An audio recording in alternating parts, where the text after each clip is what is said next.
Chapter 6, Liberty.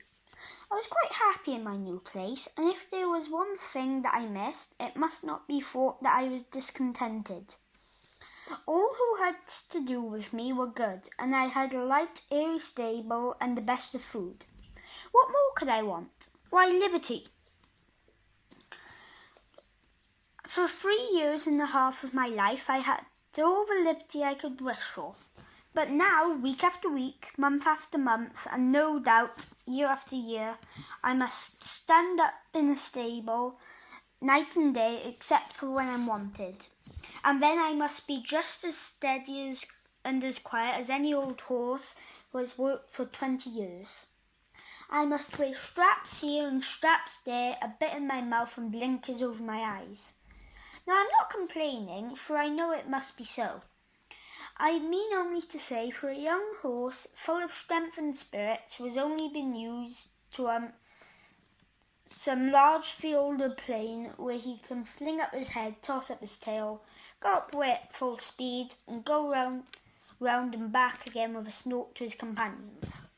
I say it's hard never now to have a bit more liberty and to do as he likes. Sometimes, when I have had less exercise than usual, I have felt so full of life and spring that when John has taken me out to exercise, I really could not keep quiet. Do what I would, I seemed as if I must jump, dance, or prance.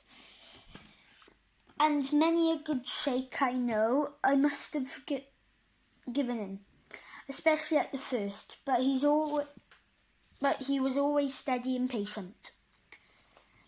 Good and patient.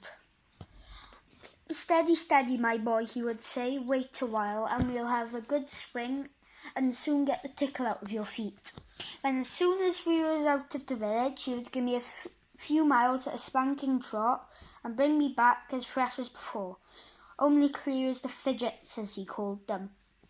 Spirited horses, when not enough exercised, are called skittish, when in fact it is only play, and some grooms will punish them, but our John did not. He knew it was only high spirits.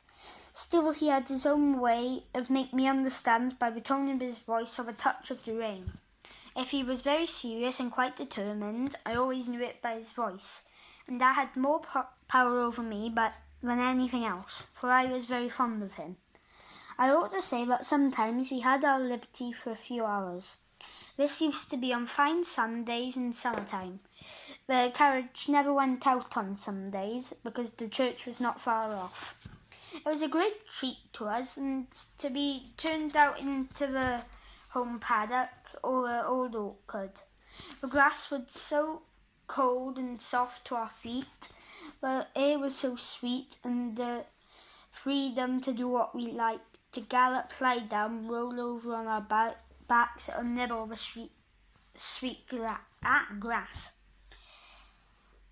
was so pleasant. Then, as we stood together under the shade of a large chestnut tree, was a very good time for talking.